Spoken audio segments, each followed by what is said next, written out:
এত আয়োজন দেখতে পাচ্ছেন। আজকে আয়োজনগুলা স্পেশাল কিছু মানুষদের জন্য। দুলাভাই বাজার করে নিয়ে আসলো। বাজার করে নিয়ে আসার পরে আমাকে বলছে যে বাজারগুলো তুলো। আমি আপু রান্নাঘরে অলরেডি সব কিছু রেডি করছিল, আর এদিকে আমি বাজারগুলো দেখছিলাম যে দুলাভাই কী নিয়ে আসে। অনেক সবজি নিয়ে আসছে, দই নিয়ে আসছে, মুরগিও নিয়ে আসছে। ও রান্নাঘরে আপু অলরেডি গরুর মাংস, মাছের মাথা, তারপরে এটা কাঁঠালের এঁচড় হবে, এটা মুরগির মাংস। আপু অলরেডি সব কিছু রেডি করছিল রান্নাঘরে, নাতে তাদের টাইম মতো খেতে দিতে পারবো না, দুপুরের টাইম হয়ে যাবে। এর জন্য আপু সব কিছু রেডি করে নিচ্ছে, সুন্দরভাবে ধুয়ে চুলায় দেবে। তো আজকের স্পেশাল মানুষগুলোর জন্য এত কিছু আয়োজন করা হয়েছে, যাতে মেহমান তো আল্লাহর তরফ থেকে আসে, তো মেহমান যেন অখুশি না হয়ে যায়, তাই এত আয়োজন করা। এদিকে আপু মাংসটা ধুয়ে সুন্দর করে রেডি করে নিচ্ছে। আমরা বেশিরভাগ মানে প্রেশার কুকারে ফার্স্টে মাংসটা কষায় নিয়ে সুন্দরভাবে কয়েকটা শীষ তুলে রান্না করি। তো আপু মাংসটা সুন্দরভাবে সবগুলো মশলা দিয়ে দিচ্ছে। দেখুন কিভাবে মশলা দিচ্ছে। মশলা দিয়ে মাংসটা প্রেসারে দিয়ে দিবে।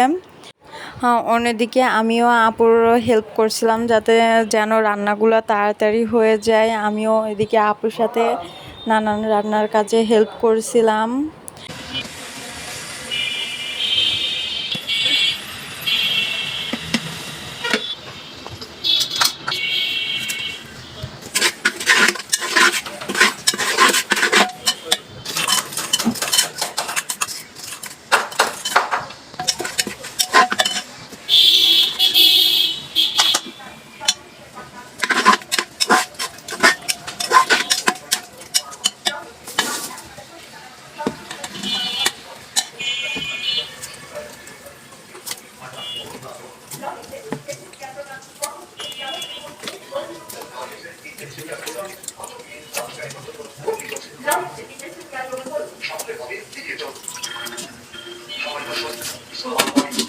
এভাবে মাংস রান্না করলে মাংসের রান্নাটার অনেক সুন্দর টেস্ট হয়। আপনারা এভাবে মাংস রান্না করে খেয়ে দেখতে পারেন। মাংসটা এদিকে চুলার পাড়ে চাপাই দিয়ে মুড়ি ঘন্টার জন্য আপু সুন্দরভাবে মাথা দুইটা রেডি করে নিচ্ছিল। এদিকে মাথা দুইটা রেডি করার পরে মুগ ডাউল একটু ভেজে নিচ্ছিল। মুগ ডাউল সুন্দর করে ভাজা হয়ে গেলে মাথা দুইটা দিয়ে দিল। আর এদিকে মাছ ভুনা করার জন্য আপু সুন্দরভাবে মাছটা ধুয়ে নিচ্ছিল। আমি দাঁড়ায় দাঁড়ায় সব কিছু দেখছিলাম, আর আপুর কোনটা লাগবে সেটার জন্য আপুকে হেল্প করছিলাম।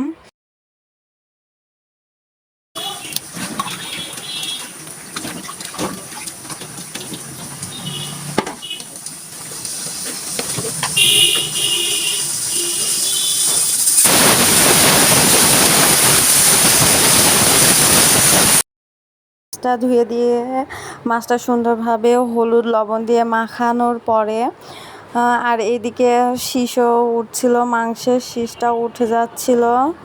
তো সব কিছু মোটামুটি বেশ খুব তাড়াতাড়ি রেডি হচ্ছিল। এদিকে আপু মুগ ডাউলের মুড়ি ঘন্টার জন্য মুগ ডাউলটা ভালোভাবে নেড়ে নিচ্ছিল। এদিকে প্রেসারে শীষ উঠে যাচ্ছে। তো আর এদিকে রাইস কুকারে পোলার চাউলটা চাপাই দেওয়া হচ্ছিল।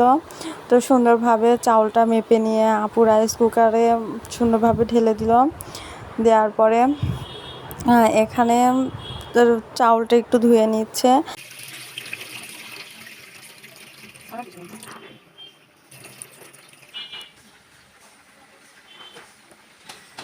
পোলাওতে যেভাবে মশলা দেয় সেভাবে মশলা দিয়ে দিচ্ছে আপু। সব মশলাগুলো লবণ, আদা বাটা, জিরে বাটা, এদিকে ডাল ফল সব সুন্দরভাবে দিয়ে দিল। তেলও দিয়ে দিচ্ছে। যেভাবে আর কি চুলায় রান্না করে ওভাবে সব কিছুই রাইস কুকারে দিয়ে দিবেন। দেওয়ার পরে একটু নেড়ে চড়ে পানিটা সুন্দরভাবে পরিমাণ মতো দিবেন। পানিটার আবার একটু কম বেশি হয়ে গেলে ভাতটা একটু নরমও হয়ে যায়, আবার পানি কম হলে আবার ভাতটা শক্তও হয়ে যায়। ওদিকে ভাত চাপাই দেওয়ার পরে এইদিকে আপু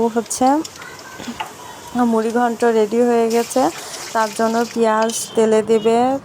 তো পেঁয়াজটাও মুড়ি ঘন্টের মধ্যে দিয়ে দিয়েছে। দেখুন মুড়ি ঘন্ট প্রায় শেষ। ওইদিকে আমি আপুকে হেল্প করছিলাম মাছ ভাজাতে। তো আমি এদিকে মাছ ভেজে নিচ্ছি। অলরেডি মুড়ি ঘন্ট হয়ে গেছে। মুড়ি ঘন্ট সুন্দরভাবে একটা বাটিতে ঢেলে নিলাম। ঢেলে নেওয়ার পরে এদিকে মাংসটাও চাপায় দেবার জন্য মাংসটাও সুন্দরভাবে ধুয়ে নিচ্ছি।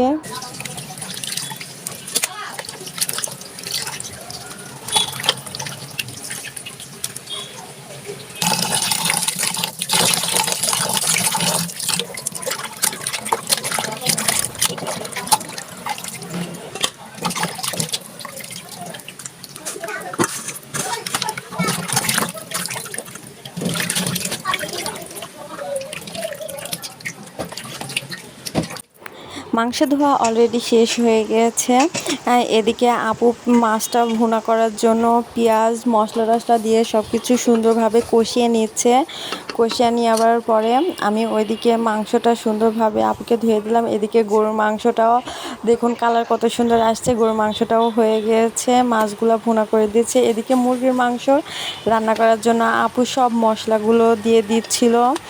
তো আমি দাঁড়ায় দাঁড়ায় দেখছিলাম এখানে আপুর কোনটা লাগবে। আপুকে জিজ্ঞাসা করছিলাম যে আপু তোমার কোনটা হেল্প করব, আমাকে বলো, আমি তোমাকে হেল্প করছি। তো এদিকে সুন্দরভাবে রান্নাগুলো অলরেডি প্রায় শেষ হয়ে গেছে।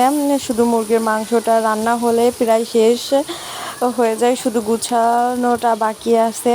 তো মাংস মশলা কষানোর পরে দেখুন তেলটা উপরে উঠে আসলে মাংস দিয়ে দিবেন। মাংসটা দিয়ে দিচ্ছে আপু।